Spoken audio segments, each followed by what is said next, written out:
le Maroc a pris une nouvelle dimension, mais aujourd'hui, plus que jamais, il a besoin d'une stratégie de marque.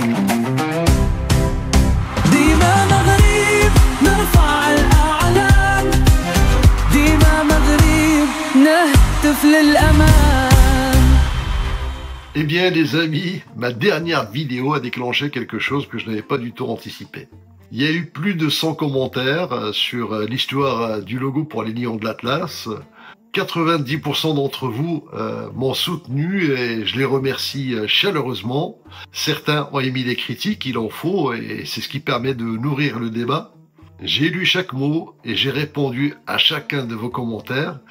Mais mieux que par écrit, c'est de vive voix que j'ai décidé de partager avec vous tous ces échanges qui sont finalement très instructifs pour un Maroc où l'on passe d'une identité visuelle, vous allez voir, à une identité plurielle très spécifique à ce pays. D'abord, je veux m'adresser au fils de l'artiste qui a réalisé le logo actuel de la Fédération royale marocaine de football, qui m'a écrit. J'ai appris le décès de votre père et une fois de plus, je vous présente toutes mes condoléances. Allah yarham al-walid. Si vous avez regardé la vidéo, regardez-la une deuxième fois, vous verrez qu'à aucun moment je ne me suis permis de porter un jugement sur le travail qui a été accompli par votre père. Donc ce logo, d'ailleurs on l'a marqué sur le rapport pour la fédération, a le mérite d'avoir accompagné le Maroc et d'avoir donné une signature à l'équipe nationale pendant plus de 40 ans. J'ai simplement proposé une évolution visuelle en cohérence avec une nouvelle ère du football marocain. Le Maroc écrit aujourd'hui une page inédite de son histoire et c'est cette dynamique que j'ai voulu accompagner avec beaucoup de respect. Alors comme vous l'avez remarqué, le choix d'un logotype, d'une identité visuelle n'est pas aussi simple qu'il y paraît. Donc pourquoi ? Tout simplement parce qu'on est sur des sujets très subjectifs. Bon, il m'arrive parfois de faire des propositions graphiques à des clients, je peux avoir 10 personnes autour de la table, eh bien je vais avoir 10 avis différents. Et ça, c'est tout à fait normal parce que chacun a une sensibilité différente. Alors, comment faire? Eh bien, c'est pour ça que chez Kayak, dans les années 2000, en 2005 exactement, j'ai fait travailler mon équipe, et surtout mes créatifs que j'ai fait bosser avec des ingénieurs, pour créer une démarche que nous avons baptisée ingénierie graphique. Qu'est-ce que c'est que cette ingénierie graphique? Eh bien, c'est tout simplement une démarche rationnelle de la création. Et ça nous a permis de gagner beaucoup de temps sur pas mal de dossiers. Alors, cette démarche d'ingénierie graphique nous permet même de guider le regard sur un document, parce qu'elle est basée sur des tests scientifiques. En fonction des éléments et de la composition d'un support, on va avoir une lecture horizontale, une lecture verticale, une lecture en Z. Et il y a un ordre de perception des couleurs par l'œil, par la rétine. Le rouge, par exemple, du drapeau marocain, il arrive en 24 millièmes de seconde. Et donc cet ordre nous permet de hiérarchiser l'information sur un support. Et c'est ce qui a nourri toutes les expos que Kayak a organisées dans les années 2000, entre 2005 et 2010, autour de cette démarche rationnelle de la création. Et quand on a fait la proposition à la Fédération royale marocaine de football, il faut savoir que ce que je vous ai présenté, c'était qu'un premier jet, juste pour provoquer le débat. On n'était qu'à la lettre A de l'alphabet, donc pour arriver à une identité visuelle qui fasse consensus, il faut aller jusqu'à la lettre Z. Et pour aller jusqu'à la lettre Z, c'est quoi? C'est avoir déjà des objections, les traiter, présenter d'autres pistes. Une fois qu'on a un choix, il faut le finaliser, faire des pré-tests, ce qu'on appelle aujourd'hui le UX design, c'est-à-dire l'expérience utilisateur. Vous présentez votre projet à des utilisateurs potentiels, vous récoltez leurs avis et vous améliorez votre projet. Alors je ne dis pas que quand on arrive avec un logo qu'on va contenter 100% des gens parce qu'il faut tout pour faire un monde, mais on arrive à l'optimiser de manière à ce qu'il y ait un consensus de la majorité de ceux qui vont l'utiliser ou le porter. Alors je représente une agence, Kayak Communication, qui travaille dans le monde de la subjectivité, mais avec des méthodes objectives. Et c'est pour ça que d'ailleurs, j'ai repris tous vos commentaires pour vous faire un retour. Ça donne quoi? Ça donne 82% qui sont pour les propositions de changement qu'on a fait pour la Fédération royale marocaine de football. Il y a 7% contre, il en faut toujours, mais c'est pas beaucoup, 7% par rapport au reste. Et puis, il y a 11% qui ont exprimé l'envie d'intégrer la culture amazigh dans les conceptions. Et là, je vous avoue que ça, c'est quelque chose d'assez nouveau pour moi. Donc, et je vais revenir sur ce point qui me semble très, très important. Il y a notre méthode, il y a l'ingénierie graphique, notre manière de concevoir les choses de manière très objective. Mais aujourd'hui, vous le savez, il y a aussi ChatGPT. Et oui, l'intelligence artificielle. Eh bien, figurez-vous qu'on lui a posé la question, on lui a soumis un brief sur cette problématique, quel logotype choisir pour les lions de l'Atlas, et on a intégré bien évidemment tous les mots-clés de vos commentaires. Culture amazigh, faut-il avoir un lion, pas un lion, etc. Regardez ce que ChatGPT nous a fourni. Alors attention, ça ne veut pas dire que c'est le logo qu'il faut prendre, donc j'insiste là-dessus. Ce n'est qu'une illustration qui reprend les différents commentaires, les différentes remarques. Et donc il faut la prendre vraiment comme une base de réflexion. Et là, qu'est-ce que ça nous raconte? Ça nous raconte qu'il faut effectivement le maghrib en arabe, alors pas forcément cette typographie, il faut intégrer maghrib en amazigh. Je ne suis pas sûr que ce soit les bons caractères parce que je ne sais pas lire l'amazigh. Il y a des symboliques un peu partout qui montrent la diversité du Maroc, et il y a surtout des nouvelles couleurs qui nous apprennent que il y a le rouge et le vert du drapeau qui respectivement représentent à la fois le sacrifice et l'espoir. Et puis il y a aussi deux teintes, les teintes de la culture amazigh que sont le bleu et le jaune, qui représentent respectivement la mer et le désert. Et ça, ce sont des enseignements qui sont très intéressants. Et puis, il y a la couleur dorée que nous avons aussi présentée, parce que pour nous, c'était une combinaison dans les gammes RVB du rouge et du vert. Et cette couleur dorée a du sens, effectivement, parce que elle évoque la richesse culturelle du Maroc, et elle évoque aussi son prestige royal. Bon, je reviens sur les 11% qui ont émis des remarques sur la culture amazigh, comme quoi il faut l'intégrer. Je ne vous cache pas qu'en tant que MRE, Marocain résident à l'étranger, c'est quelque chose qui m'a un peu surpris. Donc, mais en même temps, ces remarques, je les ai vraiment prises au sérieux. D'autant plus que je suis moitié-moitié. Vous savez, mon père d'Arhmo, donc c'était un Semlali, donc des cultures Souss. Et ma mère, l'Arhma, était arabe, donc originaire de Fès. Donc qu'est-ce qu'on fait à mon niveau? Est-ce qu'on me coupe en deux? Eh bien, le Maroc, c'est pareil. Il faut surtout pas le disséquer. Donc je pense qu'effectivement c'est important de tenir compte de toutes les cultures marocaines, y compris bien évidemment l'amazigh, mais attention de ne pas tomber dans le travers de la division, parce que là vous allez faire plaisir à tous les envieux et les ennemis du Maroc. Et d'ailleurs, je vous cache pas que parfois je me posais la question, est-ce que c'était pas des envieux qui ont émis des commentaires là-dessus?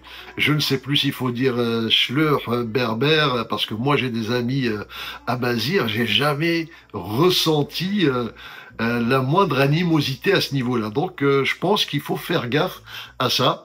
Parce que, pour moi, il n'y a pas de Marocain noir, de Marocain blanc, Marocain amazigh, Marocain berbère, Marocain arabe. Il y a Marocain, point barre, c'est tout. Et c'est la richesse de ce pays. D'ailleurs, j'ai même découvert un article sur une équipe de recherche qui dit que le berceau de l'humanité, c'est le Maroc, c'est pas le Kenya, parce qu'on parle du berceau de l'humanité en Afrique. Alors, j'ai pas les tenants et aboutissants, ce sera peut-être un autre sujet qu'il va falloir certainement débattre sur cette chaîne. Eh bien, ça ne m'étonne pas, parce que le Maroc a une telle diversité, on a des juifs, on a des chrétiens, on a des noirs, on a des blancs, eh ben, on se sent tous marocains. Et je peux vous le dire, donc moi qui vis en exil, le voyant de l'extérieur, je peux vous dire que le Maroc est un pays béni des dieux. Pourquoi? Il y a 3 éléments. D'abord, la première chose, ce sont ses rois. son roi actuel, je peux vous dire qu'on a peut-être le meilleur roi au monde. Quand vous voyez tout le travail qui est fait, c'est incroyable, c'est extraordinaire. Mais je dirais nos 3 derniers rois, parce que Mohamed V, Allah yarhamou, eh bien, il a protégé tous les Marocains, quelles que soient leurs origines, face à des puissances mondiales dans les temps de guerre. Et c'est pour ça que le Maroc n'a pas été une colonie, c'était un protectorat, il nous a protégés. Le roi Hassan II, Allah yarhamou, c'était un visionnaire. Alors même s'il a été sévère avec nous, mais c'était pour la bonne cause. Moi, je trouve qu'il nous a éduqués et c'est ce qui fait que les Marocains sont des Marocains avec un esprit spécifique dans le monde. Rappelez-vous les anciens. Et il nous a dit, soit vos enfants vont crever de soif, soit on rajoute 1 dirham sur le pain de sucre et on crée des barrages. Et les Marocains, ils ont dit bon coup, on y va. Et bien aujourd'hui, on le regrette pas. Heureusement qu'il a eu cette vision, parce que ces barrages sauvent le Maroc aujourd'hui. Autrement, ça aurait été une vraie catastrophe. Notre roi actuel, Mohamed VI, donc que Dieu nous le préserve, il a fait quelque chose d'extraordinaire et il est encore en train de faire. Donc c'est incroyable le boulot qu'il a. Enfin donc en tout cas il force l'admiration et je ferai certainement peut-être une émission là-dessus parce que moi je l'ai rencontré personnellement, je l'ai vu avant même de le rencontrer distribuer des enveloppes un jour de Ramadan. Au moment de la prière où des gens l'attendaient devant le palais et il sortait, il distribuait des enveloppes. On l'appelait le roi des pauvres, hein, c'est pas pour rien. Donc aujourd'hui, on voit qu'il a vraiment bien bossé pour ce peuple et on le remercie chaleureusement. Et c'est ce qui me ramène effectivement au 2e point, parce que le premier point, j'ai dit, ce sont les rois du Maroc. Le 2e, c'est son peuple. Les Marocains, ils ont un caractère spécifique. On est humble de l'extérieur, donc il y a une espèce d'humilité qui fait qu'on est très sympa, on est apprécié, mais on est fier à l'intérieur. Donc il y a cette fierté intérieure, c'est-à-dire qu'il faut pas nous marcher sur nos plates-bandes, autrement on sort les griffes des lions qui sommeillent en nous.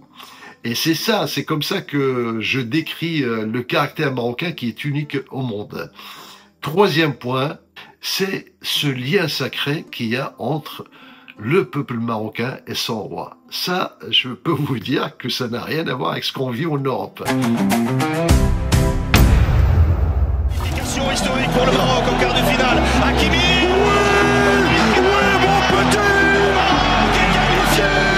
C'est donc le Maroc qui organisera la prochaine Coupe d'Afrique des Nations en 2025. Le Maroc était certain de cette victoire, mais pour le comité exécutif de la CAF, c'est surtout la bonne volonté du Royaume qui a permis cette attribution. Le Conseil de la FIFA vient de retenir à l'unanimité le dossier Maroc-Espagne-Portugal comme candidature unique pour l'organisation de la Coupe du Monde 2030 de football. Cette décision du Conseil de la Fédération internationale de football salue et reconnaît la place de choix du Maroc dans le concert des grandes nations. Alors comme je l'ai dit, une identité visuelle, ça demande 3 mois, 6 mois, 1 an de travail. Et c'est pour ça que ce dossier, nous l'a commencé en septembre 2024, parce que il y a la CAN en septembre 2025. On s'y est pris 1 an à l'avance. Malheureusement, là, on a perdu beaucoup de temps. Alors, je ne sais pas s'il y aura quelque chose qui va être fait ou non. Donc, si c'est fait, j'espère que ça sera pas fait dans la précipitation. Si ça n'est pas fait, ça sera dommage parce qu'on n'aura pas d'autre occasion aussi belle que la CAN 2025 et la Coupe du Monde 2030. Alors, pour répondre à un commentaire que j'ai vu quelque part, il y a quelqu'un qui m'a dit « Oui, mais ça ressemble beaucoup à la première ligue anglaise. » Je suis désolé, ça n'a rien à voir. Regardez. Et en plus, c'est un bon exemple. La première ligue anglaise, en 2016, elle a lifté son logo. C'est un lion. Ça, je vous le concède. Mais le Cameroun aussi et le Sénégal, ils ont un lion. C'est pas parce que une équipe a choisi le rouge que nous, on doit s'interdire le rouge. C'est pas parce qu'une équipe a choisi un lion que nous, on doit s'interdire un lion. Non, le lion de l'Atlas peut être différent, avec des spécificités, avec une crinière qui est différente. Et là, en plus, nous avons les armoiries royales, où il y a 2 lions. D'ailleurs, au passage, je pense qu'on devrait les lifter parce qu'ils datent de 1957. Je pense qu'aujourd'hui, avec les outils modernes que nous avons, et surtout avec la nouvelle dimension du Maroc, eh bien, cette armoirie peut être reliftée sans trahir le concept. On peut garder nos lions qui effectivement protègent notre royaume, ça ne pose aucun problème, mais reconnaissez qu'ils ont pris un peu de la bouteille et que ça vaudrait le coup qu'on les rajeunisse un petit peu. Alors oui, c'est compliqué de choisir une identité visuelle, mais ce n'est pas compliqué de décider de la faire évoluer. Eh bien, regardez, nous, notre chaîne d'Imam Ghalib, on a fait un lifting de toute la chaîne, en tenant compte, bien évidemment, de tous vos commentaires. Vous voyez que on a rajouté l'Amazir. Et justement, là, je vais avoir besoin de vous parce que en faisant la traduction de d'Imam Ghalib, je suis tombé sur 3 traductions différentes. Je ne sais pas laquelle est la bonne. Il y en a une qui dit Maroc. Alors, je sais que c'est péjoratif. C'est comme nous, quand on dit berbère, il paraît que ça vient de barbare, qu'il faut pas le dire, il faut dire Amazir. Maintenant, il y en a une qui dit que c'est le Maghreb arabe. Enfin, j'ai pris celle qui me semblait peut-être bonne. Il y en a une même qui dit que c'est la Mauritanie. Donc, je voudrais quand même pas mettre d'impair à ce niveau-là. Merci en tout cas pour ceux qui peuvent me donner la bonne traduction. Et j'ai également tenu compte, je crois qu'il y a eu 3 ou 4 avis qui disent, s'il vous plaît, ne mettez pas Maghreb avec un E, mettez-le avec un I. Alors nous, on avait fait un dépôt de marque avec un E, mais on a fait des pieds et des mains, et comme je vous le dis, en 5 jours, on a fait tout ça. On a tout lifté la chaîne. Si on est capable de faire ça, on est capable de lifter aussi une identité visuelle. Alors peut-être pas en 5 jours, parce que là, il y a plus de monde à consulter, et que le sujet est peut-être sensible. Merci d'avoir suivi d'abord la première vidéo, d'avoir suivi celle-là aussi. Je vous donne rendez-vous pour un prochain épisode. J'essaye effectivement de mettre en ligne tous les samedis, une fois par semaine, sur d'Imam Ghalib, donc sur un sujet donné. Dites-moi quels sont les sujets que vous souhaitez que l'on traite maintenant que vous êtes de plus en plus nombreux, parce que cette chaîne, maintenant, d'Imam Ghalib, je considère qu'elle n'est plus la mienne, c'est la vôtre, c'est notre chaîne à tous, c'est celle de l'expression de la société civile marocaine, et j'en suis ravi. Je vous dis à très bientôt, et merci encore de me suivre. ماشي بعيد ديما مغرب قلبي سعيد ديما مغرب نرفع الأعلام ديما مغرب نهتف للأمان